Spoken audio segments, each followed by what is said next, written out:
सहनाववतु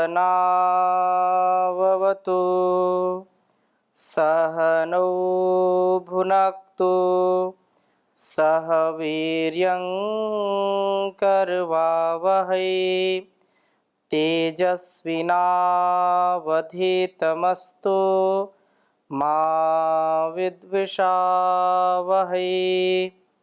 ओम शांति शांति शांति। वैदिक जीवन पद्धति की इस कक्षा में आप सभी सुधी दर्शकों का, श्रोताओं का हृदय की गहराइयों से अभिनंदन है। वेद सब सत्य विद्याओं का पुस्तक है। वेद का पढ़ना, पढ़ाना, सुनना, सुनाना तथा अपने आचरण में लाना हम सबका परम कर्तव्य है। जीवन के कल्याण के लिए और जगत के कल्याण के लिए वेद से बढ़कर के और कोई ज्ञान नहीं संसार में। इस जहान को दिव्यता से भरना है। सबको यदि मानवता का पाठ पढ़ाना है, मनुष्यता यदि सिखानी है, तो ऐसी शिक्षा दीक्षा केवल वेद मार्ग में ही प्राप्त हो सकती है, जो संकीर्णताओं से सर्वथा परे है, जो सच्चा धर्म क्या है, सच्चा कर्म क्या है मनुष्य का, उसका दिग्दर्शन कराती हैं।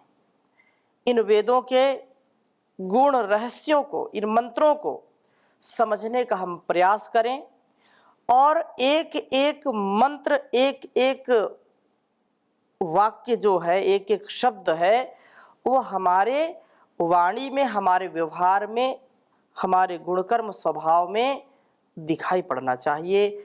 दूसरे लोगों को हम प्रेरित करें, उससे पहले अपने आप को इस वेद माता के दिए गए उपदेश को आत्मसात करके अपने जीवन में उनको फलीभूत करें, तब जाकर के जीवन हमारा सुंदर होगा।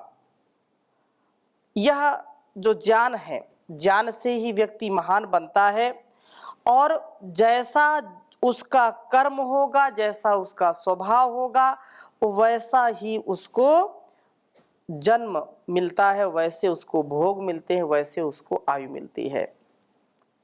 तो बहुत ही सुंदर वेद मंत्र हम पढ़ेंगे आज।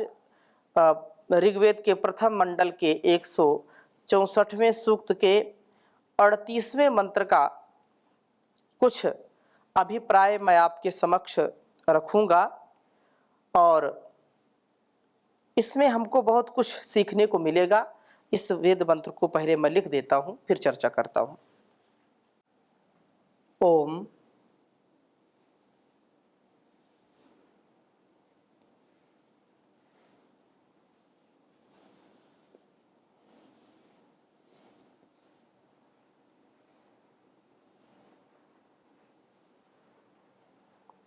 अपांग प्रांगेति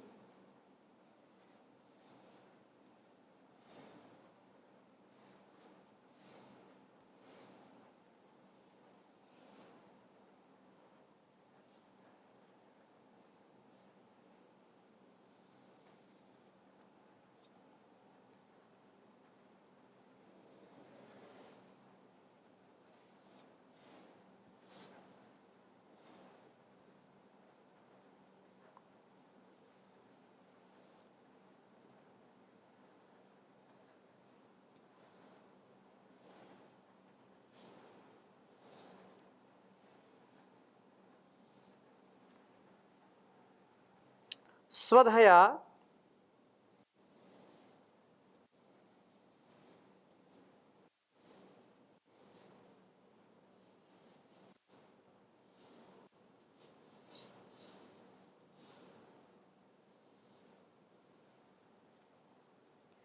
गृभीतो अमर्त्यो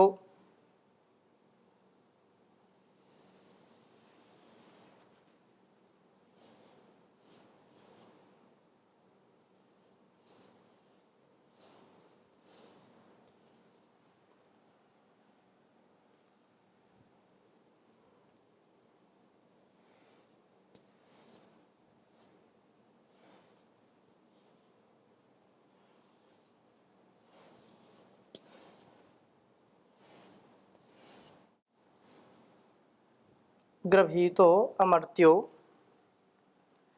मर्त्येना संयोनिः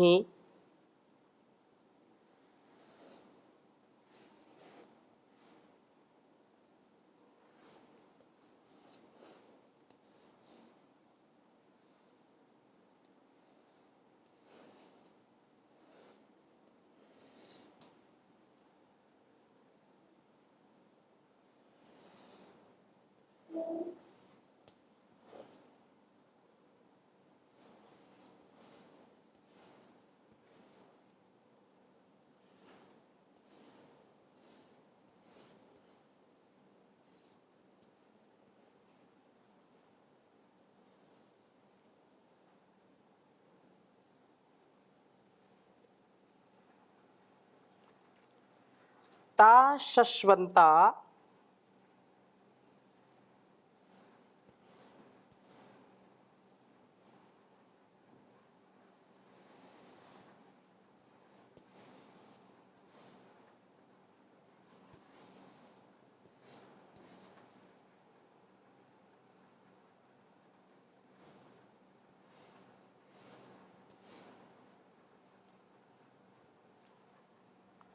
विशुचिना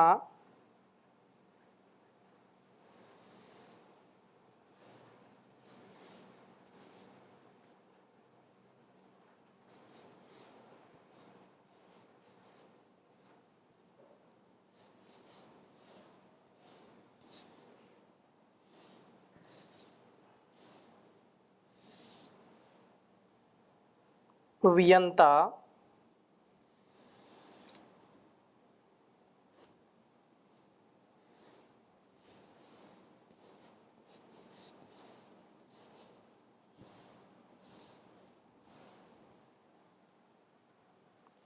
विशुचिना वियंता न्यन्यम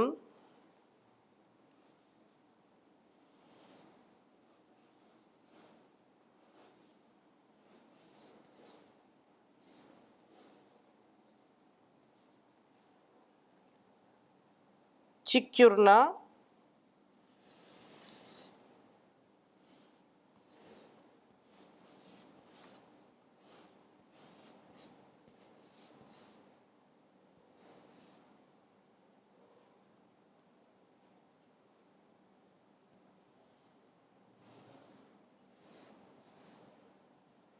चिक्युर्ना नि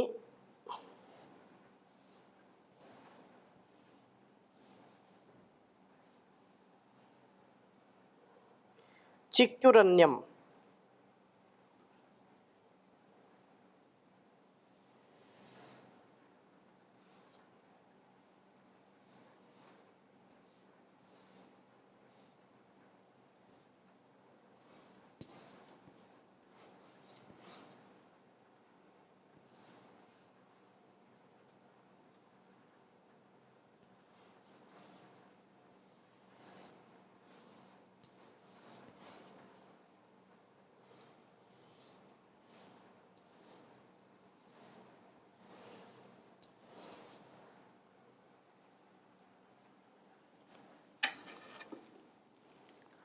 ओम अपांग प्रांगेति स्वधया गृभीतो अमर्त्यो मर्त्येना सयोनिः ता शश्वन्ता विशुचिना वियंता न्यन्यम चिक्युर्ना निचिक्युरन्यम। ओम अपां प्रांगेति स्वधया गृभीतो अमर्त्यो मर्त्येना सयोनिः ता शश्वन्ता विशुचिना विजयन्ता न्यन्यम चिक्युर्ना निचिक्युरन्यम। ओम अपां प्रांगेति स्वधया गृभीतो अमर्त्यो मर्त्येना सयोनिः ता शश्वन्ता विशुचिना वियंता न्यन्यम चिक्युर्ना निचिक्युरन्यम। वेद मंत्र का भावार्थ समझने का प्रयास करेंगे। बहुत ही सुंदर बात कही है। जीव कर्म के अनुसार अपांग, कभी स्थावर पक्षी, कभी स्थावर बनता है, कभी पक्षी, मृग आदि की जो योनियां हैं उनके जन्मों को एति प्राप्त करता है या उनमें जाता है। कभी प्रांग, ऋषि मुनि आदि की उत्कृष्ट योनियों को प्राप्त होता है। कर्मानुसार ऊपर व नीचे की योनियों में आना जाना लगा ही रहता है। जो लोग इस कर्म के तथ्य सत्य को नहीं जानते हैं, कर्म फल सिद्धांत नहीं जानते हैं, उनके विवादों में, उनके बीच में अनेक प्रकार के तर्क कुतर्क चलते रहते हैं कि यह जो कुछ भी है यही जन्म है, और तो ना किसी ने आगे देखा ना किसी ने पीछे देखा। परंतु यह जो हमारी ऋषि परंपरा है, भारतीय संस्कृति है, हम प्रबल इस कर्म सिद्धांत को मानने वाले हैं, कर्म फल व्यवस्था जो है उसको मानने वाले हैं, और पूर्व जन्म पुनर्जन्म को भी मानने वाले हैं। वे अल्पज्ञ हैं जिनको देख करके भी यह ज्ञान नहीं होता है कि वास्तव में इस संसार का जो अस्तित्व है, जो ढांचा सामने हमारे है, या हमारे आपस के जो गुणकर्म स्वभाव जो समान नहीं है, असमान है, संस्कार असमान है, वाणी व्यवहार असमान है। ऐसा क्यों? तो वेद मंत्र का यह संकेत है कि अपने कर्मों के अनुसार ही जीव अलग अलग योनियों में जाता है। निचली योनियों में जाता है कर्म के अनुसार, और ऊपर की जो उच्च कोटि का जीवन होता है उन जीवनों को भी वह कर्म के अनुसार पाता है। और कहा है स्वधया, जिस समय यह जीव शरीर को छोड़ करके जाता है उस समय स्वधया अपनी धारण शक्ति से गृभीतः युक्त हुआ हुआ जाया करता है। अमर्त्यः, अमरण धर्मा जीव कर्मानुसार जब किसी शरीर में प्रवेश करता है तो मर्त्येन अर्थात मरण धर्मा के साथ यह भी सयोनि ही समान जन्म वाला होता है। जीव उत्पन्न हुआ, इस वाक्य का प्रयोग इसलिए होता है कि यह अक्षर क्षर के साथ संयुक्त होता है। प्रकृति पुरुष के रूप में भी हम इसको देख सकते हैं, क्षर के साथ अक्षर का संयोग होने से हम देख सकते हैं, क्योंकि ये जो हमारा शरीर है, ये हमारा अस्तित्व है, इसमें संयोग है आत्मा का और इस प्रकृति का, इस शरीर का। दोनों के संयोग से अपने कर्मों का संपादन हम कर पाते हैं। यदि आत्मा ना हो तो हमारी इंद्रियां काम नहीं कर सकती हैं, हमारे व्यवहार नहीं हो सकते हैं, हमारे जो अलग अलग गतिविधियां हैं, हमारे जो अलग अलग स्वभाव कर्म दिखाई पड़ते हैं, वो आत्मा के होने से ही होते हैं। इसलिए इस क्षर शरीर में, नश्वर शरीर में, नाशवान इस भौतिक शरीर में एक अभौतिक शक्ति है जो कभी नाश को प्राप्त नहीं होती है, जो कभी किसी भी प्रकार से क्षरित नहीं होती है, जिसका कभी क्षरण नहीं होता है, वो अक्षर है, कभी नष्ट नहीं होने वाला है, और उसको आत्मा कहते हैं।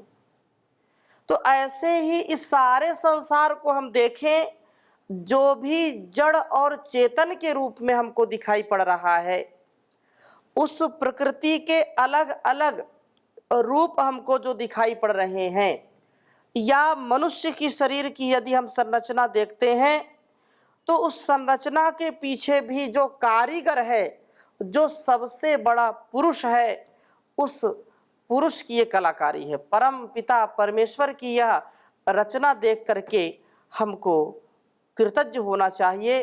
हजारों लाखों करोड़ों अरबों खरबों मनुष्यों की जो संख्या है, उनमें भी एक व्यक्ति का कोई भी अपवाद नहीं मिलता, अर्थात इतना बारीक, इतना सूक्ष्म उसका निर्माण कार्य है कि करोड़ों अरबों में यह फिंगरप्रिंट भी एक दूसरे से मिलते नहीं हैं। जितना जितना हम सूक्ष्म चलते जाएंगे उतना उतना ही उसकी रचना और उसकी जो व्यवस्था है वह आश्चर्यजनक व्यवस्था है, और कर्म फल व्यवस्था भी अति उत्तम है। कर्म प्रधान विश्व रचि राखा, जो जस करहि सो तस फल चाखा। सकल पदार्थ है जग माही, कर्महीन नर पावत नाही। तो कर्म की प्रधानता है, और जैसा जैसा व्यक्ति कर्म करता है उसके गुण कर्म स्वभाव के अनुसार उसके जन्म होते हैं।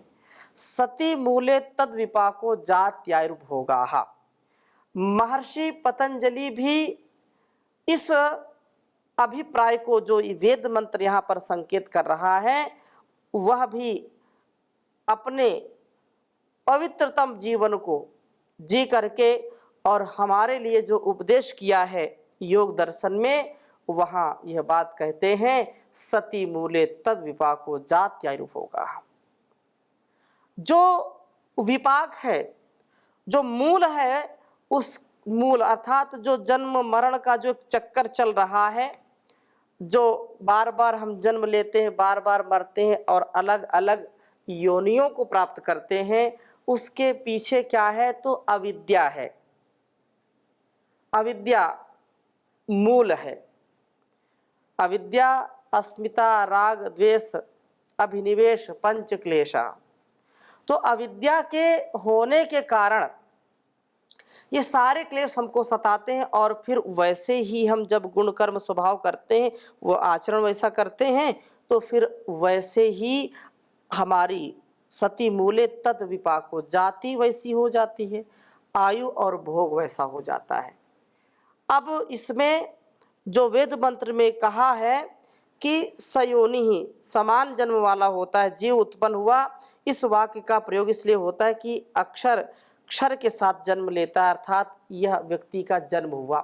जन्म आत्मा का, तो आत्मा तो शाश्वत है, न वो कभी जन्म लेता है न कभी मरता है, लेकिन शरीर के साथ चूंकि उसका संयोग है, प्रकृति के साथ उसका संयोग है, इसलिए उसको नाम से या उस व्यक्ति को बोल देते हैं इसका आज जन्म हुआ और आज इसकी मृत्यु हो गई। आत्मा का कभी जन्म नहीं होता, कभी उसकी मृत्यु नहीं होती, वो तो शरीर में इस प्रकृति के संयोग में आता है, तो फिर वह अपने कार्यों का संपादन करता है। और हम लोगों से अक्सर इस बात को सुनते भी हैं कि व्यक्ति चल बसा, यहाँ से चला और कहीं जाकर के बस गया, मर गया, मरा और कहीं गया, देहांत हो गया।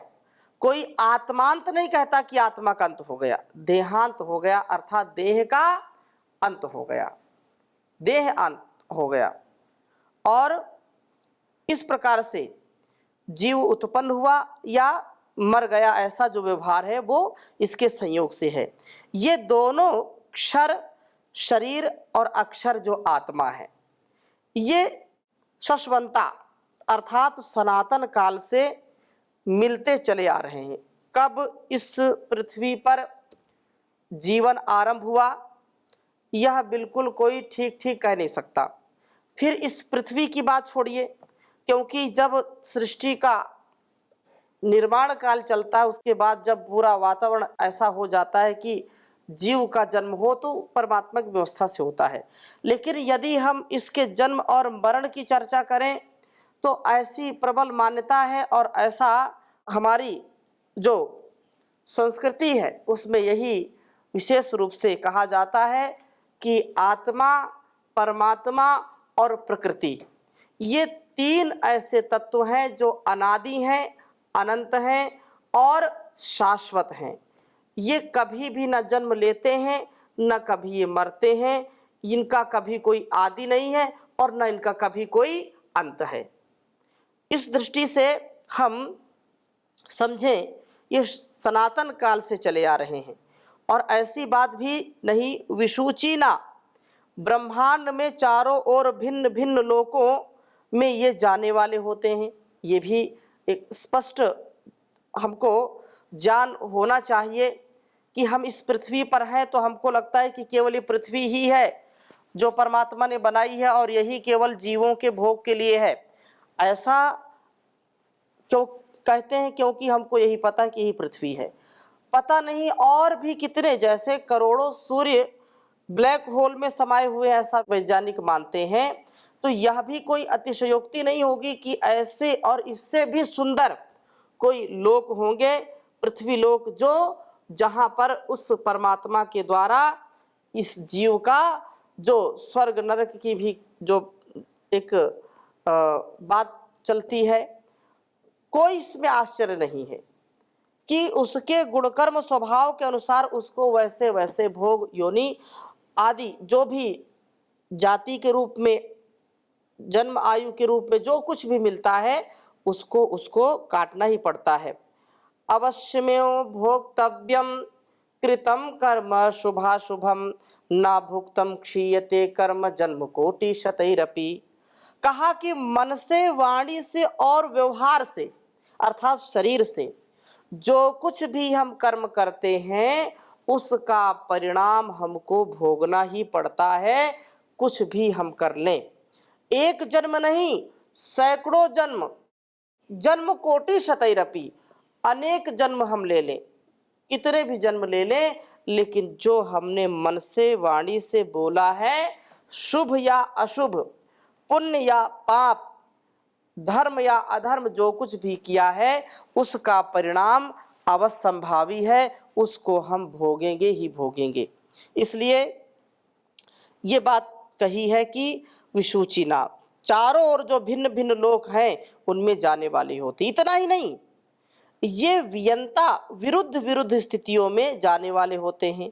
परंतु क्या ही आश्चर्य का विषय है कि प्रत्येक व्यक्ति अन्यम इस शरीर को तो निचिक्यु हो जानते हैं, परंतु क्या है, अन्यम आत्म तत्व को नहीं जानते, ना निचिक्यु हो। कितनी सुंदर बात कही कि हम सुबह से शाम तक इस शरीर को देखते हैं और इसी शरीर के पालन पोषण में लगे रहते हैं, इसी को खूब मांजते हैं और इसकी सुंदरता के लिए पता नहीं क्या क्या लीपते पोतते रहते हैं शरीर में। सुबह उठ करके रात्रि शयन पर्यंत सब जो भी कार्य करते हैं किसके लिए करते हैं? शरीर के लिए करते हैं। लेकिन क्या आत्मोन्नति के लिए आत्मचिंतन करते हैं क्या?